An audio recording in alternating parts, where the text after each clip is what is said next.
நாகப்பட்டினம் மாவட்டத்துல இப்ப பாத்தீங்கன்னா நெல்லு சாகுபடி வந்து அறுவடை டயத்துல இருக்கு.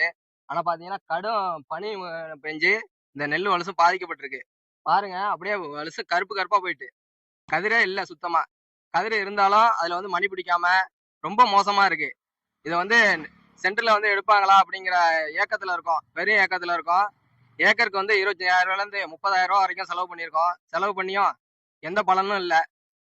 உரக்கூலி, ஆள் கூலி எதுவுமே இதுல வந்து கிடைக்காது. அந்த அளவுக்கு விவசாயிகள் எல்லாருமே பாதிக்கப்பட்டிருக்காங்க. நாகப்பட்டினம் மாவட்டத்துல பாத்தீங்கன்னா கடும் பாதிப்பு இது. இதுக்கான மருந்தும் இல்லைங்கிறாங்க. வேளாண்மை துறையில கேட்கும்போது இதற்கான மருந்து இல்ல அப்படின்னு சொல்றாங்க. வேளாண் அறிவியல் விஞ்ஞானிகள்கிட்ட கேட்டதுக்கு இந்த நோய் கொலை நோய் அப்படின்னு சொல்றாங்க. கொலை நோய்க்கு மருந்தே கிடையாது அப்படின்னு சொல்றாங்க. மருந்தே என்ன கண்டுபிடிக்கலாம்னு சொல்றாங்க. இதனால விவசாயிகள் வந்து ஏக்கருக்கு 25,000 இருந்து 30,000 வரைக்கும் செலவு பண்ணிட்டு அன்றாட தூக்கம் இல்லாம விவசாயிகள் எல்லாருமே தவிச்சுக்கிட்டு நிக்கிறாங்க.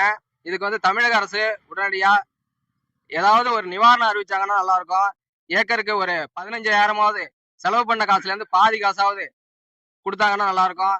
இது வரைக்கும் தமிழக அரசு செவி சாய்க்கவே இல்லை. வேளாண்மை துறை அதிகாரிகள் வந்து கண் துடைப்புக்கு ஆய்வு பண்ணிட்டு போறாங்க.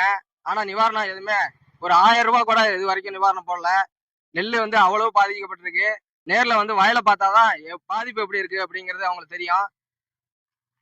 தமிழக அரசு உடனடியா இந்த ஏக்கருக்கு ஒரு 15,000 நிவாரணம் வழங்கணும்னு கேட்டுக்கிறேன். நன்றி, வணக்கம்.